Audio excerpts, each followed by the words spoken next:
ಇನ್ನು ಅನ್ನಭಾಗ್ಯ ಯೋಜನೆಯ ಅಕ್ಕಿ ಪೂರೈಕೆ ಆಗ್ತಾ ಇಲ್ವಲ್ಲ, ಈ ಒಂದು ತಿಂಗಳು ನಾವು ಕೊಡಲ್ಲ, ಮುಂದಿನ ತಿಂಗಳು ಕೊಡ್ತೀವಿ ಅಂತೇನೋ ಸರ್ಕಾರ ಹೇಳ್ತಾ ಇದೆಯಲ್ಲ. ಈ ವಿಚಾರಕ್ಕೆ ಸಂಬಂಧಪಟ್ಟಂಗೆ ಕೇಂದ್ರದಿಂದ 3 kg, ರಾಜ್ಯದಿಂದ 3 kg ರಾಗಿಯನ್ನ ಕೊಡ್ತಾ ಇದ್ದೀವಿ. ದೇವನಹಳ್ಳಿಯಲ್ಲಿ ಆಹಾರ ಸಚಿವ KH ಮುನಿಯಪ್ಪ ಹೇಳಿಕೆ ಕೊಡ್ತಿದ್ದಾರೆ. ಕೇಂದ್ರ ಹಾಗೆ ರಾಜ್ಯ ಸರ್ಕಾರದಿಂದ 4 kg ಅಕ್ಕಿಯನ್ನ ಕೊಡ್ತಾ ಇದ್ದೀವಿ. ಹೀಗೆ ಒಟ್ಟು 10 kg ಪಡಿತರವನ್ನು ನಾವು ಕೊಡ್ತಾ ಇದ್ದೀವಿ. ನಮ್ಮಲ್ಲಿ ರಾಗಿ ಸ್ಟಾಕ್ ಇದೆ, ಸದ್ಯಕ್ಕಿದೆ. ತಡವಾದ್ರೂ ಆ ತಿಂಗಳು ಏನು ಕೊಡಬೇಕೋ ಅದನ್ನು ನಾವು ಕೊಡ್ತೀವಿ ಮುಂದೆ. ಇಂದಿರಾ ಕಿಟ್ಗೂ ಇದಕ್ಕೂ ಯಾವುದೇ ಸಂಬಂಧ ಇಲ್ಲ. ಇಂದಿರಾ ಕಿಟ್ ಪೂರೈಕೆ ವಿಚಾರವಾಗಿ ಟೆಂಡರ್ ಪ್ರಕ್ರಿಯೆ ಆಗ್ತಾ ಇದೆ. ರಾಗಿ ಪ್ಯಾಕಿಂಗ್ ಆಗುವಂಥದ್ದು ತಡ ಆಗಿರ್ಬೋದು, ಆದರೆ ಮಿಸ್ ಮಾಡೋದಿಲ್ಲ ನಾವು. ಕೊಡ್ತೀವಿ ಮುಂದಿನ ತಿಂಗಳು, ಸ್ವಲ್ಪ ತಡ ಆದರೂ ಕೊಡ್ತೀವಿ ಅಂತ ಮುನಿಯಪ್ಪನವ್ರು ಹೇಳ್ತಿದ್ದಾರೆ. ರಾಗಿ ಕೊಡೋದು 3 kg ಕೇಂದ್ರದ್ದು ಸರ್ಕಾರದ್ದು ಕೊಡ್ತೀವಿ. ಅಕ್ಕಿಯನ್ನು 2 kg ಅಂದರೆ 6 kg ಮತ್ತು 4 kg.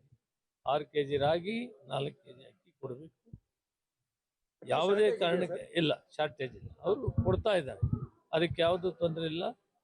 ಒಂದು ತಿಂಗಳು ಸ್ವಲ್ಪ ತಡ ಆಗಿರೋದಕ್ಕೆ ನಾವು ರಾಗಿಯನ್ನು ಶೇಖರಣೆ ಮಾಡಿ ಎಲ್ಲ ಕ್ಲೀನ್ ಮಾಡಿ ಅದನ್ನು ಡಿಸ್ಪರ್ಸ್ ಮಾಡೋದು ನ್ಯಾಚುರಲ್ ಆಗಿ ಅಕ್ಟೋಬರಿಂದ ಮಾಡಬೇಕು.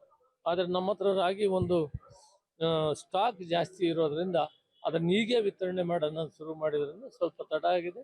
ತಡ ಆದರೂ ಕೂಡ ಆಯಾ ತಿಂಗಳು ಸೇರಿಸೋದಕ್ಕೆ ಸೇರಿಸ್ತೀವಿ. ಮತ್ತು ಯಾವ ತಿಂಗಳಿಗೂ ಕೂಡ ಮಿಸ್ ಆಗಲ್ಲ, ಕೊಟ್ಟೆ ಕೊಡ್ತೀವಿ. Thank you.